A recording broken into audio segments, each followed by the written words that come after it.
Bienvenidos y bienvenidas a esta nueva clase en la que vamos a explicar brevemente de qué se trata la depresión y la ansiedad en el adulto mayor. Y en esta clase lo que vamos a abordar de manera general van a ser las formas clínicas de lo que tiene que ver con la depresión y la ansiedad. Vamos a comenzar entonces con lo que tiene que ver con la depresión clínica en la depresión del anciano o del adulto mayor. Cuando nosotros hablamos de depresión, hablamos de un trastorno del estado del ánimo que puede presentarlo desde un niño, un adolescente, un adulto o un adulto mayor, pero la forma en cómo se desarrolla es diferente. Cada uno de las edades va a presentar diferentes desafíos, diferentes crisis, por lo tanto, no podemos englobar en una misma forma clínica todas las depresiones porque obviamente van a ser diferentes. Algunas de las características especiales que van a presentar los pacientes que presenten depresión y que sean adultos mayores van a ser, por ejemplo, acentuación patológica de los rasgos premórbidos, la escasa expresividad de la tristeza, tendencia al retraimiento y aislamiento, dificultad para poder reconocer lo que son los síntomas depresivos. Puede haber también un deterioro cognitivo que pudiese estar asociado. Hay una expresión en forma de quejas somáticas, hay una mayor presencia de síntomas psicóticos, pueden aparecer también los delirios, hay posibles trastornos de conducta, irritabilidad, presencia de comorbilidad, pluripatología, enfermedades cerebrovasculares frecuentes, presencia de polifarmacia. Cuando nosotros vemos todos estos aspectos clínicos o todas estas características, pudiese parecerse mucho a lo que tiene que ver con quizá una depresión de un adulto, pero ahora vamos a ir viendo lo que tiene que ver con esta diferencia. Las personas adultas mayores, por lo general, tratan de cierta manera, ocultar lo que tiene que ver con algunas clases de trastorno, porque sienten que desde que lo pueden llevar a un asilo, lo pueden institucionalizar, los puede abandonar, prefieren no ser una carga, por lo tanto, evitan expresar libremente lo que implica una tristeza. Cuando nosotros hablamos de tendencia al retraimiento, aislamiento, el adulto mayor necesita estar socialmente activo. Y eso obviamente impacta en lo que tiene que ver con la calidad de vida de las personas. Cuando tienen dificultad para reconocer los síntomas depresivos es justamente porque sienten que la vida es así, que ya están con menos ánimos, que en realidad no se dan cuenta que han perdido la capacidad de disfrute de las cosas que les gustaban antes. A veces dicen, no, es que por la edad ya no me gusta pintar, por ejemplo, ya no me gusta ver televisión. Y son aspectos que pueden ser detalles muy, entre comillas, muy sutiles, pero claramente pueden estar a la base de una posible depresión en un adulto mayor. Expresión en forma de quejas somáticas. Por ejemplo, quizás no muestra la depresión, pero puede dormir mucho más, puede estar con insomnio, puede, por ejemplo, estar con problemas digestivos, puede tener problemas a la piel, se le puede estar cayendo mayormente el cabello, por ejemplo.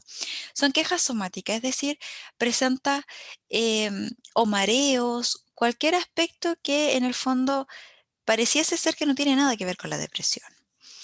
Se vuelven mucho más irritables, no necesariamente van a estar llorando en una cama, sino que también pueden presentar lo que tiene que ver con irritabilidad. También hay presencia de comorbilidad, es decir, puede estar asociado a otros trastornos mentales o quizás a alguna enfermedad que ya sea la depresión puede que lo haya desencadenado o que la depresión sea un efecto secundario de la propia enfermedad. Presencia de polifarmacia en el sentido de que hay diversos fármacos que pueden desarrollar también depresión, por lo tanto también es importante ver cómo es que existen fármacos que la persona está consumiendo. ¿Cuáles son algunos de los signos para poder detectar la depresión en pacientes, por ejemplo, con demencia? Cuando los pacientes presentan demencia, que es una enfermedad neurodegenerativa, dentro de ellas tenemos lo que tiene que ver con la demencia tipo Alzheimer. No es la única. Está la demencia por tipo de Levy, por ejemplo. Hay distintos tipos de demencia. La más conocida es la tipo Alzheimer. Cuando la persona se empieza a dar cuenta y tiene conciencia de la enfermedad, es decir, que está perdiendo la memoria, que ya está perdiendo ciertas funcionalidades, eso impacta directamente lo que tiene que ver con la depresión. Puede desarrollar una depresión. Acá algunos de los síntomas son, por ejemplo, ansiedad afectiva, la habilidad emocional, es decir, lloran por cualquier cosa, hay una demanda excesiva de atención, hay autoagresiones, pueden morderse, golpearse, gritos con contenido depresivo, me quiero matar, tengo sentimientos negros, oscuros, no sé qué hacer, ya no sirvo para esta vida, por ejemplo. Variación diurna del humor, puede haber una baja reactividad ambiental, hay una apariencia más bien triste, hay una pérdida del apetito, hay un despertar temprano, hay una lentitud también en lo que tiene que ver con el lenguaje, por ejemplo. Cuando presentamos personas que tienen demencia, es más común que puedan desarrollar depresión. Y evidentemente también los síntomas depresivos son frecuentes en los pacientes con demencia. Por lo general, la frecuencia de la depresión aumenta en relación a la severidad de la demencia, pero cuando ya la demencia empieza a aumentar en severidad, lo que pasa es que la depresión empieza a disminuir. No es que se esté curando, sino que en muchos casos el aspecto de la demencia, como es neurodegenerativa, lo que va a generar obviamente es que la persona poco a poco empiece a desconectarse de la realidad. Y eso implica también la descoordinación de los afectos con la conciencia de lo que está sintiendo. La depresión complica el curso de la demencia por aumentar la incapacidad, la agresividad, el estrés y la depresión del cuidador. Hay un aspecto interesante que muchas veces no se habla, que tiene que ver con el síndrome del cuidador. La persona que cuida a un paciente con demencia, sobre todo si además presenta síntomas depresivos o ya de plano depresión, va a generar también en el cuidador conductas que probablemente sean, entre comillas, agresivas hacia la persona adulta mayor. Por lo tanto, eso también va a impactar negativamente en la persona porque se va a sentir que es un estorbo mientras todavía esté conectado con la realidad. Cuando todavía la demencia no está tan profunda o tan severa, puede sentirse inútil, inestable, que no sirve para nada, que debería desaparecer porque en realidad solamente causa problemas. El suicidio también es uno de los aspectos que en el adulto mayor aparece con mayor frecuencia, sobre todo lo que tiene que ver con esta sensación de inutilidad, de que ya no sirven para nada, de que ya su vida no tiene ningún sentido, de que no hay esperanzas, de que probablemente están y sienten un decaimiento en cuanto a su propia vida. No hicieron lo que querían, no cumplieron sus sueños o presentan diversas enfermedades que provocan obviamente que la persona pierda su independencia. Por lo tanto, hay un sinfín de factores que pueden ser parte de una causa de posible suicidio. Dentro de los factores psicológicos como causa de depresiones mayores que está asociada a lo que tiene que ver con suicidio, acá podemos ver lo que tiene que ver con la disminución de la autoestima, aumento de la inseguridad, sensación de impotencia, sensación de declive, todo lo que tenga que ver con vivencias de inutilidad, abandono, etcétera. Algunos factores sociales como causa de depresión en adultos mayores. Tenemos acontecimientos vitales estresantes y necesidad de readaptación. Cuando nosotros hablamos de acontecimientos vitales estresantes, estamos hablando de la falta de control que tiene el adulto mayor frente a las circunstancias que le están pasando. El adulto mayor está envejeciendo, no puede detener el reloj biológico. Si tiene una enfermedad, sabe que se puede agravar, sabe que van a aparecer enfermedades que son ya degenerativas o que son crónicas, que son mucho más factibles en esa edad. Empieza a fallecer sus amigos, su familia nuclear, su familia extendida. Empieza a presentar en algunos casos, por ejemplo, dependencia excesiva o debe consumir demasiados medicamentos. Le cuesta mucho readaptarse a lo que tiene que ver con la propia rapidez de la sociedad. No sabe muchas veces usar, por ejemplo, la tecnología, no sabe cómo conectarse con el mundo y se empieza poco a poco a alejar de lo que tiene que ver con los demás. Algunos de los elementos protectores para evitar la depresión o para ayudar a la persona a salir de lo que tiene que ver con la depresión es acudir a psicoterapia, que viva acompañado, porque el aspecto social es muy importante, que disponga de recursos económicos para poder sentir una seguridad de que va a tener alimento, de que va a tener sus medicamentos. Medicarse con antidepresivos en el caso de que ya presente una depresión, realizar actividad física regular que le va a permitir obviamente sentirse más activo, con mayor autoestima. No puede ser deterioro cognitivo porque cuando ya se empiezan a dar cuenta de que están perdiendo la memoria, de que les cuesta ya, por ejemplo, como suelen decir, encontrar las palabras, no se pueden comunicar, eso empieza a generarles obviamente lo que tiene que ver con síntomas depresivos. Ser menor de 80 años, no haber tenido depresión con anterioridad, apreciar un adecuado apoyo social, que hayan personas que estén a cargo de este adulto mayor, percibir su propio estado de salud como apropiado, es decir, que puede ser autovalente, encontrar, y esto es lo más importante, encontrar sentido a la vida y sentirse productivo, porque eso es parte fundamental de lo que tiene que ver con el seguir adelante. Otro de los trastornos más frecuentes, lo que tiene que ver con la adultez mayor, es la ansiedad.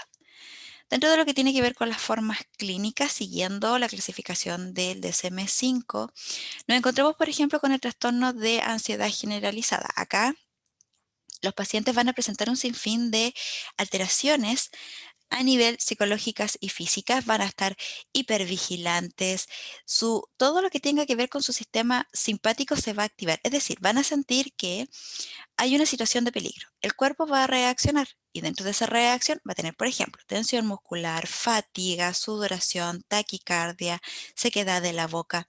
Todos estos síntomas lo que hace es que el adulto mayor se sienta cansado e hipervigilante. Cuando la persona está hipervigilante, lo que hace en el fondo es perder esa energía vital que tiene en estar constantemente preocupado de situaciones que probablemente no tengan ninguna clase de aspecto peligroso real, pero el adulto mayor por algún motivo puede sentir que efectivamente todo está en contra de él, le puede pasar algo, porque estamos hablando de un trastorno de ansiedad generalizado, es decir, generalizan este estado ansioso, no es fóbico, no es a una sola situación u objeto, sino que es generalizado, es a gran parte de los aspectos de su vida.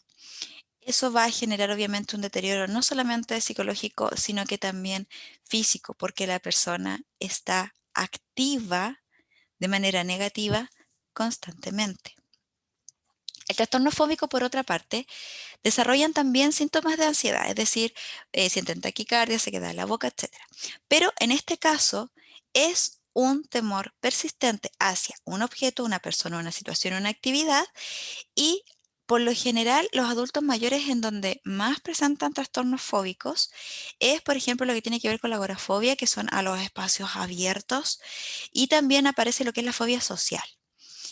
Muchas veces también la fobia social se relaciona mucho con lo que tiene que ver con algunas dificultades físicas que el adulto mayor está teniendo.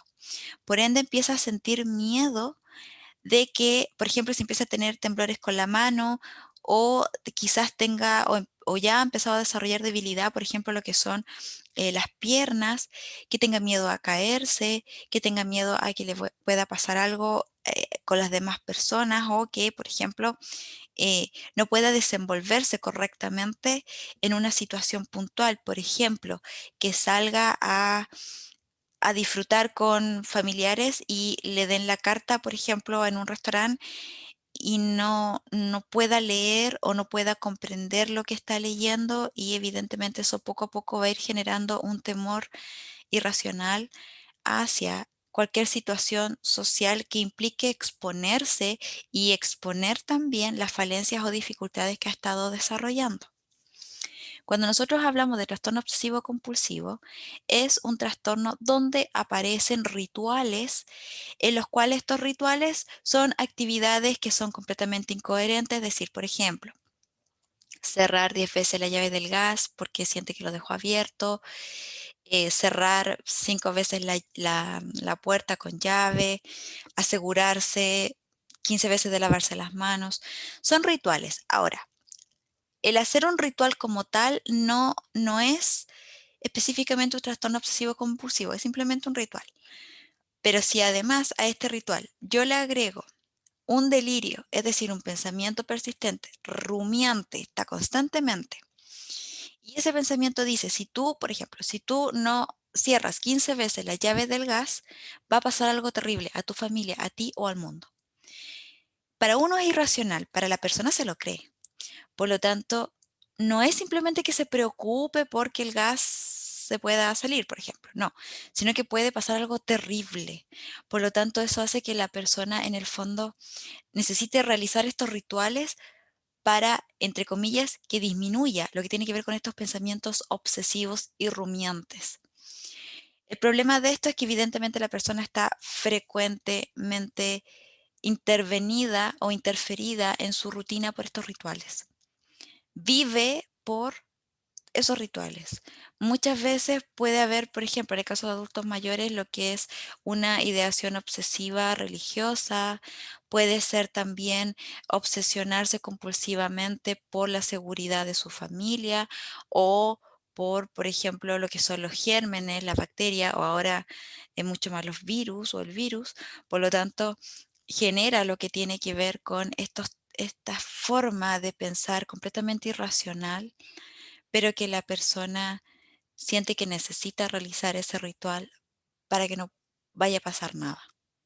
Por lo tanto, un trastorno obsesivo compulsivo es uno de los trastornos más complejos porque el adulto mayor le cuesta mucho entender que no es necesario hacer esos rituales porque tiene la creencia distorsionada de que va a pasar algo negativo, por ejemplo.